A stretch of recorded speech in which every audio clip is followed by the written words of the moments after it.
મૃત સ્ત્રીના વસ્ત્રો દાનમાં કેમ નથી આપતા? પાછળ છુપાયેલું ભયાનક સત્ય. શું તમે ક્યારેય વિચાર્યું છે કે મૃત્યુ પછી સ્ત્રીના કપડાં દાનમાં આપવાનું કેમ ટાળવામાં આવે છે? સામાન્ય રીતે આપણે માનીએ છીએ કે દાન કરવું પુણ્ય છે, તો પછી મૃત સ્ત્રીના વસ્ત્રો દાનમાં કેમ નથી આપતા? આ માત્ર અંધશ્રદ્ધા છે કે એની પાછળ કોઈ ઊંડું શાસ્ત્રીય અને આધ્યાત્મિક કારણ છુપાયેલું છે? ભારતીય પરંપરામાં મૃત્યુને માત્ર શરીરનો અંત નથી માનવામાં આવતો, પરંતુ આત્માની એક યાત્રાનો પડાવ માનવામાં આવે છે.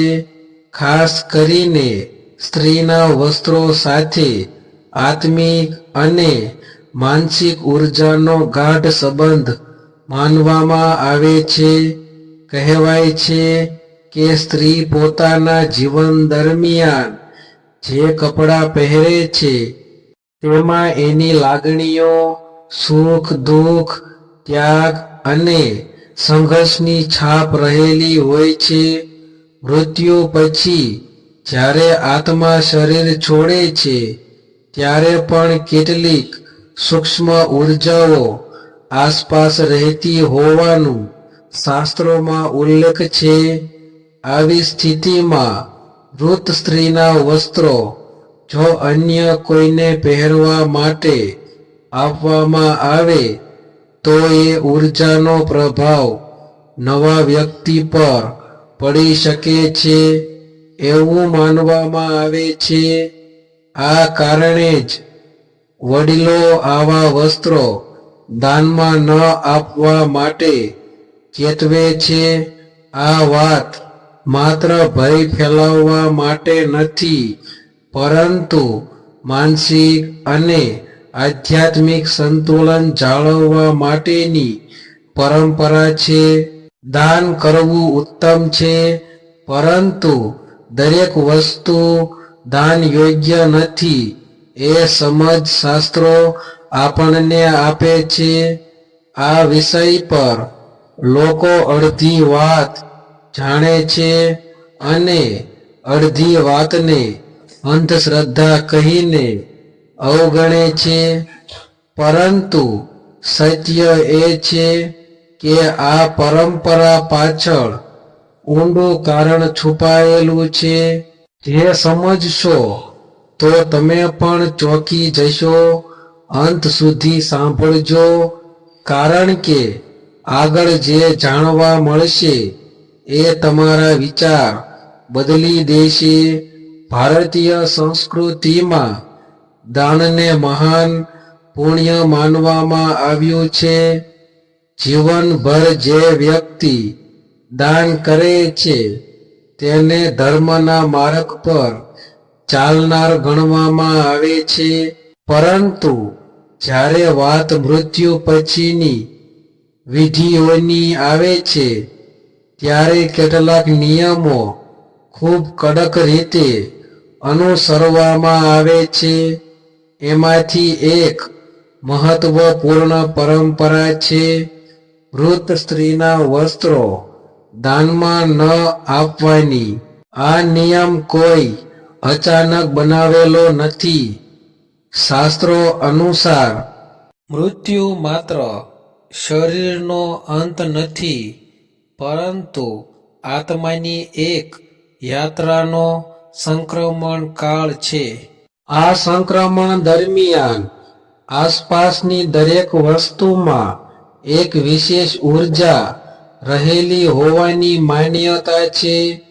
ખાસ કરીને વસ્ત્રો, કારણ કે તે વ્યક્તિના શરીર સાથે સતત સંપર્કમાં રહે છે.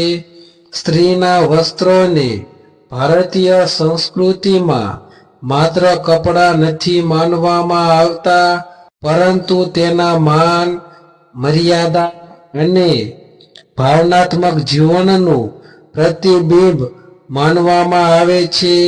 લગ્ન, તહેવાર, સંઘર્ષ અને ત્યાગ આ બધું સ્ત્રીના વસ્ત્રો સાથે જોડાયેલું હોય છે.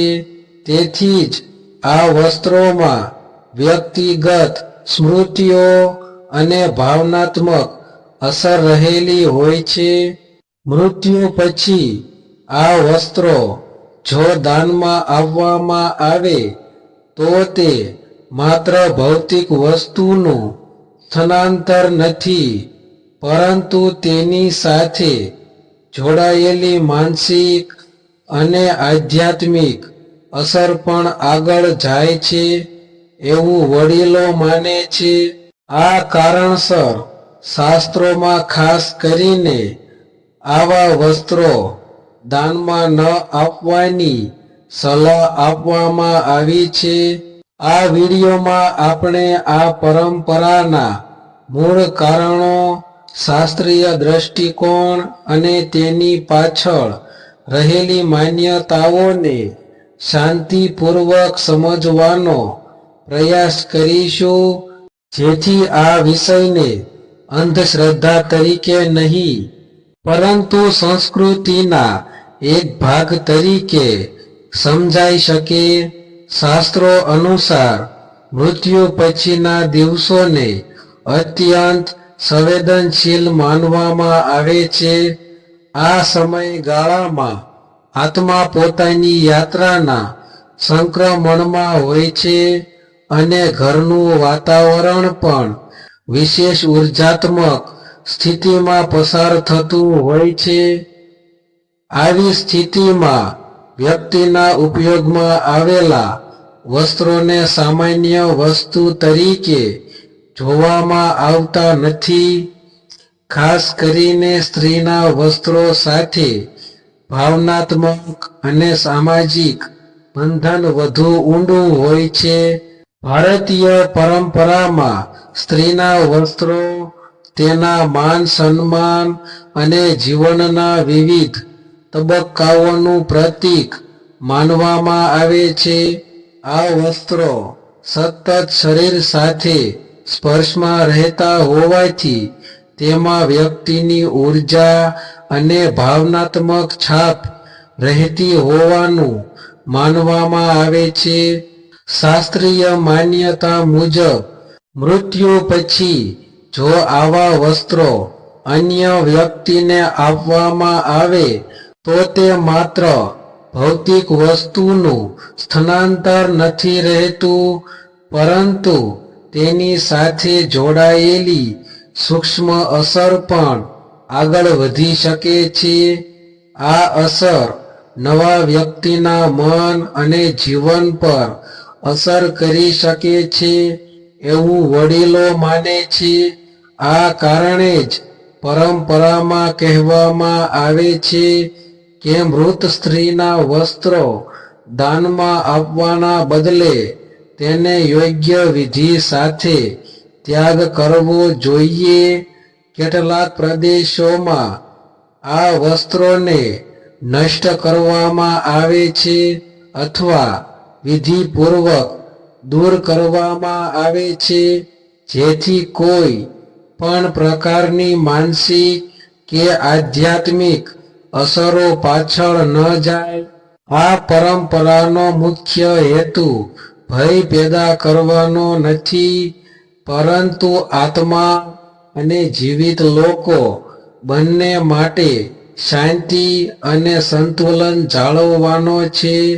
ભારતીય સંસ્કૃતિમાં દરેક પરંપરાની પાછળ કોઈને કોઈ કારણ છુપાયેલું હોય છે. મૃત સ્ત્રીના વસ્ત્રો દાનમાં ન આપવાની પરંપરા પણ માત્ર અંધશ્રદ્ધા નથી, પરંતુ એક ઊંડા માનસિક અને આધ્યાત્મિક સંતુલન સાથે જોડાયેલી માન્યતા છે.